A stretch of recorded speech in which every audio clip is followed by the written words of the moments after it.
হুট করে বৃষ্টি আসছে, সো বাসায় যাই থাকুক না কেন ভুনা খিচুড়ি লাগবেই। সবকিছু নিয়ে থাকছি আজকের ভিডিওটি। আসসালামু আলাইকুম everyone, welcome to house little corner of the internet, day 9। So সকালবেলা ঘুম থেকে উঠে আমি আমার স্কিন টনিকটা খাচ্ছিলাম আর বই পড়তেছিলাম, সাথে নেচার এনজয় করতেছিলাম। এরপরে ব্রেকফাস্ট শেষ করে 1 কাপ কড়া করে কফি খাইছি।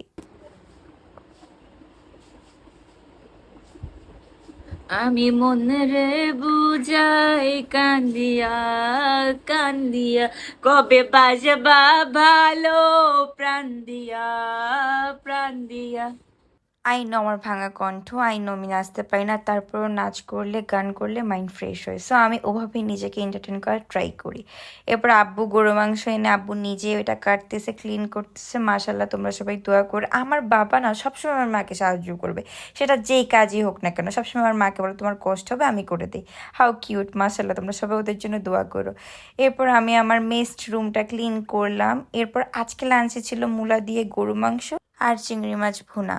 তারপরে বাহিরে যে কাপড়গুলো ছিল ওগুলো আমি সুন্দর করে রুমে এনে ভাঁজ ভাঁজ করে রাখছি। আর তোমরা সবাই জানো যে আমি উইকলি বিছানা চাদর চেঞ্জ করি। এটা আমার ছোটবেলা থেকে হ্যাবিট, নট অনলি মাইন, এটা আমার আম্মুরও হ্যাবিট। সো আম্মু থেকে আমিও পেয়ে গেছি। কিছুক্ষণ পর দেখলাম হুট করে অনেক ঝড় হইলো। সো বৃষ্টি যেহেতু হয়েছে সেহেতু আম্মু ভুনা খিচুড়ি করছে আর গরু মাংস ভুনা, আর সাথে ছিল চিংড়ি মাছ।